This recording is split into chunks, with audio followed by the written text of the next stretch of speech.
Hey guys, and welcome to the video. So, coping strategies for cravings and emotional eating versus actually solving the problem.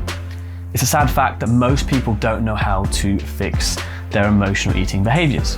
However you'd like to call it, so emotional eating, cravings, urges, compulsions, or even binge eating.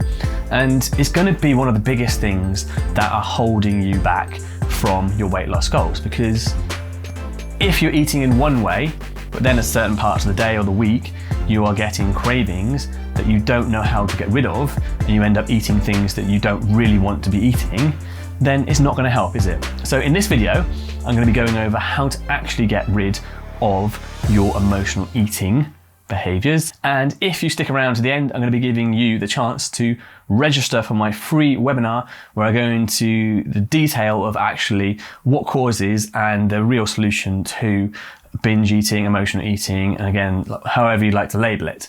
So let's get into the video. Having a look around the internet, I've seen a lot of different coping strategies for dealing with cravings and urges. And just the fact that there's a lot of different ones kind of suggests that they probably don't work. But it's things like cleaning your teeth, having some gum, and obviously those ones are to change the taste of the food so you wouldn't want it. So things like having some fruit instead, having a glass of water, going for a walk, having a hot shower.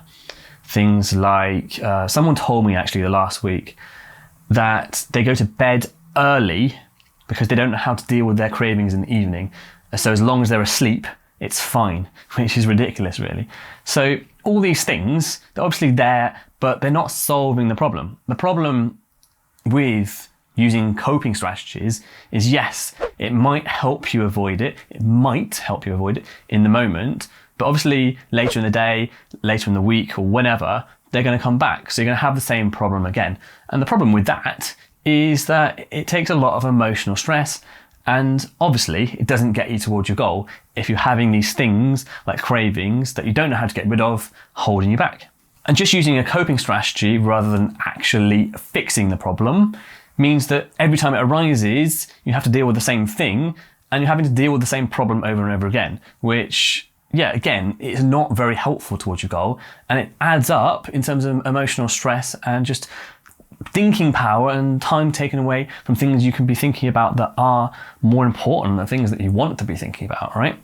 And one thing often not considered, which is super important, is that using willpower to stop yourself eating certain things can often make the binge eating behaviors even worse. And the reason is that willpower is something called away from thinking. Away from thinking is basically around what you don't want, and focusing on what you don't want can be a problem. The reason is as follows. So you may have heard the pink elephant theory. If you haven't, don't think of a pink elephant. What comes into your mind? A pink elephant, right? And the reason is that your unconscious mind doesn't process negative statements. So anything with a negative in it, like don't, it doesn't process that. You still have to imagine it. So the same as if I say, don't think about chocolate or don't eat chocolate. You have to imagine the chocolate to actually not think about it, right? So you can't process negative instructions. And it works in the same way with different words as well. So words like free, I want to be free from this. I don't want to have this anymore. I hope I'm without this. So all these negative words, you have to imagine the thing to actually process it, okay? And when we couple that with another type of thinking, so mental rehearsal and mental practice. So thinking about things can be a skill. And the more you practice something in your mind, the better you get at it. So actors might sort of close their eyes and imagine their lines before they go and do a film or a play, and they can get better at doing these things. So you build neural connections, and you build the skill that actually doing the thing. You don't actually have to say them out loud. The same with sports players. They'll imagine maybe kicking a ball or swinging a racket. You don't actually have to do it. You can imagine it, and it still builds the neural connections. So when we couple that with the things you don't want, so let's use the chocolate example. So don't think about chocolate, and you have to imagine it. Remember the pink elephant? You have to imagine it when you say it, even if it's got a don't. don't think about chocolate. So the more you do that, or I'm not going to eat chocolate, I'm not going to eat chocolate, I don't think about chocolate, you're actually practicing that in your mind.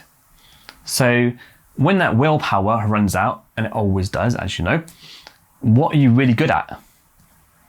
Eating chocolate, right? And so you've actually practiced that in your mind. So using willpower to stop doing it, or to stop doing anything, is not a good idea, because you actually install that behavior more. So we want to get away from using willpower and this away from thinking. We want more positive statements and actually what we want instead of what we don't want. So how do we actually fix emotional eating, binge eating for good? So the answer is understanding the difference between your conscious mind and your unconscious mind, and understanding that cravings and urges are part of your unconscious mind. So we have to think of it in that terms. And it's quite a lot to go into in a short YouTube video. So I've actually done, or I will be doing, a full webinar on this. And if you would like to register for it, if you suffer from binge eating, emotional eating, if you have urges, cravings, if you have sugar addiction, and you would like to understand more about how it's affecting you, why it's affecting you, and how to actually solve it, you can register for your preferred day and time below. And I will see you there on the webinar.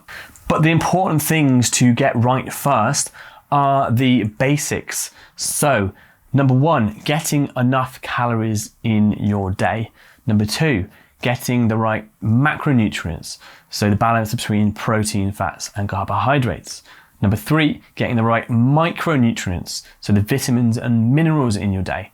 And also getting enough sleep. So having these basics, so you're not physically craving nutrients and energy.